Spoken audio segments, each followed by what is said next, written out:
Some lyrics from the song American Life. I tried to be a boy, I tried to be a girl, I tried to be a mess, I tried to be the best. I guess I did it wrong, that's why I wrote this song. This type of modern life, is it for me? This type of modern life, is it for free? What do you mean by that? That's, yeah, trying on different guises, different personalities, being a rebel, being androgynous, you know, doing all these kind of things, trying to be number one on the top. But I guess I did it wrong, meaning I'm 100% sure that getting people's approval is not a goal to have in life. I have all these things. I've experienced all these experiences, and I can tell you from my vantage point, which is what most people perceive as the top, that none of those things are really real. You know? Let me play devil's advocate for a second, because it sounds a little bit like Madonna. You're someone who's benefited from celebrity as much as anyone has. Enjoyed it. Benefited, but I've also seen the other side of it as well. Okay, but you enjoyed the ride, and now it seems at 40-something years old, you're looking back and saying celebrity bull.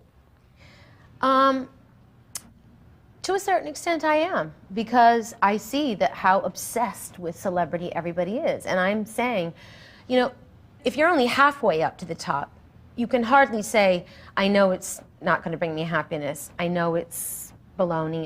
Let me give you something else you said. It's the allure of the beautiful life. Look like this and you're going to be happy. Drive this car and you're going to be popular.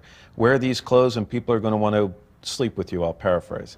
It's a very powerful illusion and people are caught up in it, including myself, or at least I was. Absolutely. Sure.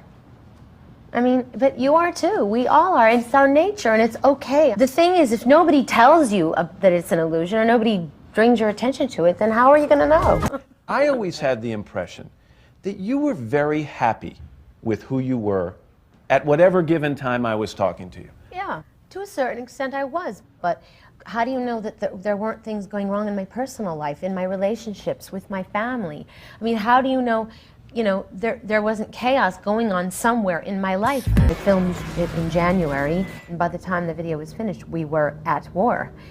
And many of the things that I sort of was trying to depict or warn people about were already happening in the world. But, you know, with everything that's going on right now and, you know, the soldiers being killed and wounded and the destruction that's taking place, and I just don't think it's appropriate. Here's where I have to stop you. If you wanted to make a pro-peace, anti-war video, what better time to show it and get people to look at it than a time of war? I agree with you in theory, but unfortunately, I feel like America's in a really volatile place right now, and there's a lot of really confused people. And I'm not interested in being a target for a lynch mob mentality. So this is personal safety. This isn't an unwillingness to push some buttons? No, it's a combination. I'm very willing to push buttons. I don't have a problem with that. But I think that what people would misconstrue was that I was slagging off President Bush, and I'm not. I think that they would misconstrue that I was making light of what's happening to the soldiers in Iraq, which I'm not. I just don't think that people, right now, things are so serious and people are so volatile that they're not going to see irony. They're not going to see subtlety. They're not going to see the message. But you've never worried about that before. Well, this is the first time that I've sat and talked to you in 10, 12 years. We haven't, since you've talked to me, have we been in this series of a situation? But you've taken on religion before. You've never worried about people misinterpreting your message, because it's your message. And I'm curious why you're worried about it now.